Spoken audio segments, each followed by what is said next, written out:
Yeah, there have been some recent very interesting developments in the relation between migraine and stroke, in particular migraine with aura and stroke, because now it's very well established that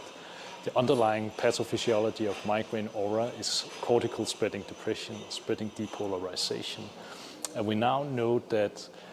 any cortical pathology can trigger a wave of cortical spreading depression.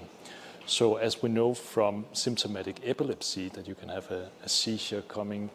from a cortical structural abnormality or structural pathology, a cortical pathology can trigger a wave of spreading depression, which means that any injury to the human cortex can trigger spreading depression and cause symptoms that are clinically indistinguishable from migraine aura symptoms. So in short, that means that a stroke in the right area of the human cortex can trigger a clinical presentation that completely resembles an attack of migraine with aura. And since migraine aura is per definition a primary headache disorder, this should not be regarded as a migraine attack. So we are starting to develop a new terminology for this. So in that case, a stroke, ischemia in the cortex triggering migraine aura-like symptoms,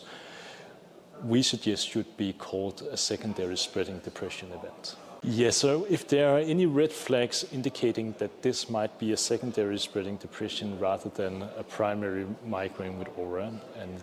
those kind of red flags could be migraine aura symptoms always occurring on the same side, that is side-locked symptoms, a patient presenting with a first-time aura-like event at the age of 50 years or older, and patients with frequent attacks, meaning daily aura episodes or at least several episodes per week. Those kinds of red flags should trigger a workup with an MRI and possibly an angiography to rule out structural lesions as the reason for these spreading depression clinical events.